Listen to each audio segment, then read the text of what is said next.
Big Boss fame Janhavi Killekar ही आपल्याला नवीन एका मालिकामध्ये पाहायला मिळणार आहे, पण मात्र ती नेमकी कोणती मालिका असणार आहे, त्यामध्ये तिची नेमकी कोणती भूमिका असणार आहे हे आपण अगदी सविस्तरपणे पाहणार आहोत। पण मात्र ज्या पद्धतीनं बिग बॉस मराठीचं 5वं सीझन हे मोठ्या प्रमाणात गाजलं, या सीझनमध्ये काम करणारे जे काही कलाकार होते, या कलाकारांना वेगवेगळ्या पद्धतीने वेगवेगळ्या मालिकांमध्ये कामं सुद्धा मिळत आहेत। पण मात्र या बिग बॉसच्या घरामध्ये सहभागी झालेले जे कलाकार होते ते अगोदरच सिनेमामधले, मालिकामध्ये, संगीत क्षेत्रामधले होते, पण मात्र काही कलाकार हे सोशल मीडिया स्टार होते, सोशल मीडियाच्या माध्यमातून पुढे आलेले कलाकार होते आणि ते या बिग बॉस मराठीच्या घरामध्ये चांगल्या पद्धतीने खेळले होते आणि बिग बॉस मराठीच्या 5व्या सीझनचा विजेता सूरज चव्हाण झालेला होता। मग एकीकडे जान्हवीला नव्या मालिकेमध्ये काम मिळतंय, तर सूरज चव्हाणला अजून कुठल्या मालिकेमध्ये काम का मिळत नाही हेच आपण सविस्तर या व्हिडिओच्या माध्यमातून पाहणार आहोत।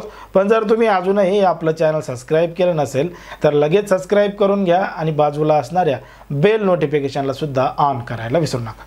आता महाराष्ट्रामध्ये बिग बॉस मराठीचं 5वं सीझन मोठ्या प्रमाणात गाजलं, कारण की या बिग बॉस मराठीच्या 5व्या सीझनमध्ये अनेक कलाकार सहभागी झाले होते, पण मात्र ते वेगवेगळ्या कार्यक्षेत्रामधले होते।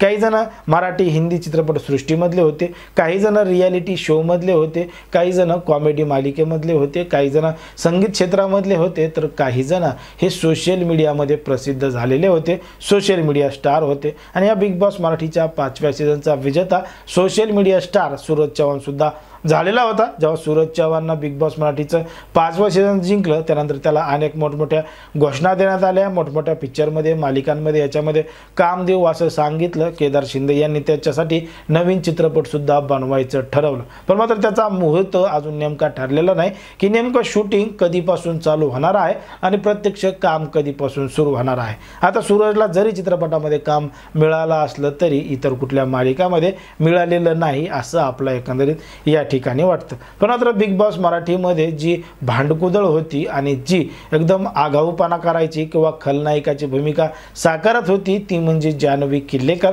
आता जान्हवी किल्लेकर ही पूर्वीपासूनच मराठी सिरियलमध्ये, टीव्ही शोमध्ये काम करत होती आणि आता पुन्हा एकदा ती एका नवीन मालिकेमध्ये आल्यामुळं तिची चर्चा जोरदार पद्धतीनं सुरू आहे आणि ती मालिका आहे आबोली नावाची। आता आबोली नावाच्या मालिकेमध्ये जान्हवी किल्लेकर ही लेडी इन्स्पेक्टरची भूमिका साकारणार आहे आणि ती या भूमिकेमध्ये अगदी खलनायकीची भूमिका सुद्धा साकारत असल्यामुळं, जान्हवीने या मालिकेमध्ये एंट्री केल्यामुळं अनेक जण या मालिकेला पसंती देणार असल्याचं सुद्धा बऱ्याच जणांनी सांगितलेलं आहे। पण मात्र या मालिकेमध्ये जे मुख्य कलाकार आहेत त्यामध्ये सचिन पाटील आणि गौरी कुलकर्णी हे मुख्य भूमिकेत आहेत, तर त्याचबरोबर जान्हवी किल्लेकर सुद्धा या मालिकेला रंग आणणार आहे आणि ती सुद्धा आता ही मालिका गाजवणार आहे असं सुद्धा काही जणांनी सांगितलं। परंतु ज्या पद्धतीनं ही मालिका आता आलेली आहे आणि या मालिकेमध्ये जान्हवी किल्लेकर इन्स्पेक्टरची भूमिका साकारणार आहे, खरंच ती त्या भूमिकेला न्याय देईल का, हे याबद्दल तुम्हाला काय वाटतं हे अगदी स्पष्टपणे कमेंटमध्ये सांगा। आणि अशाच पद्धतीचे नवनवीन व्हिडिओ पाहण्यासाठी आपल्या चॅनलला लगेच सबस्क्राईब करून घ्या।